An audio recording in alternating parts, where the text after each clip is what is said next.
Hi all, today we're going to be discussing the imperfect tense. So in lecciones 1 a 3, we learned the preterite tense. Now we're going to learn about the imperfect, which describes past activities in a different way. So this is just another way of describing the past tense. So let's look at the conjugations here. The imperfect of regular verbs. For AR verbs, our endings are going to end in ABA. So yo cantaba, tú cantabas. Ale usted cantaba, nosotros cantábamos, vosotros cantabais, and ellos, ellas, ustedes cantaban. For ER and IR verbs, we're going to have an IA ending with the accent on the I. So bebía, escribía. Bebías, escribías. Bebía, escribía.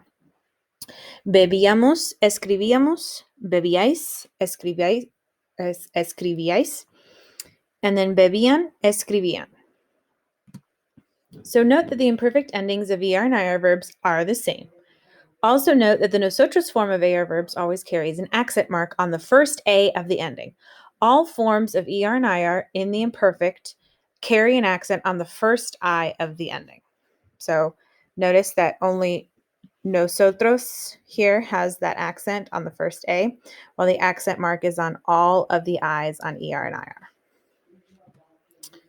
So, for example, de niña apenas me enfermaba. Cuando me dolía el estómago, mi mamá me daba té de jengibre. There are no stem changes in the imperfect. So entender, for example, is just entendíamos japonés. We used to understand Japanese. Servir is normally E to I, becomes servía. El camarero les servía el café. Doler was O-D-U-E, is now just le dolía. A Javier le dolía el tobillo. The imperfect form of I is había. There was, there were, or there used to be.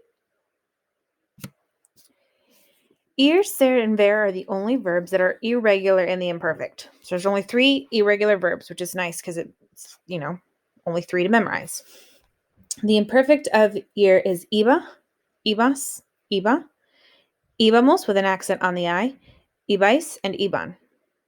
Ser is era, eras, era, éramos, accent on the E, erais, eran.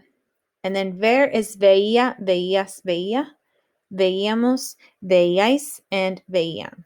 Okay, so again, accents on all of the I's here. The uses of the imperfect. As a general rule, the imperfect is used to describe actions that are seen by the speaker as incomplete or continuing, while the preterite, however, is used to describe actions that have been completed.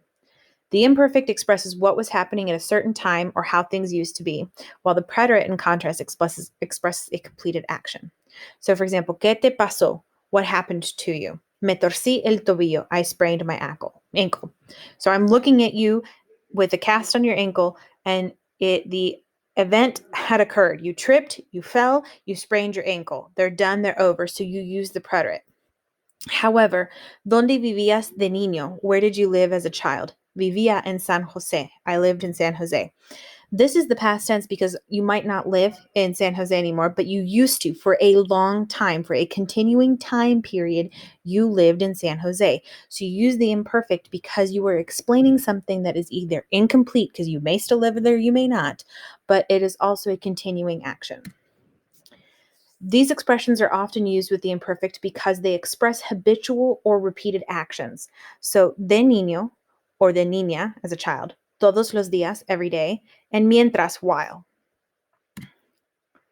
So, for the uses of the imperfect, we have number 1, habitual or repeated actions. So, íbamos al parque los domingos. Events or actions that were in progress. Yo leía mientras él estudiaba. Physical characteristics, era alto y guapo. Mental or emotional states, quería mucho a su familia. Telling time, eran las 3:30. And then age, los niños tenían 6 años.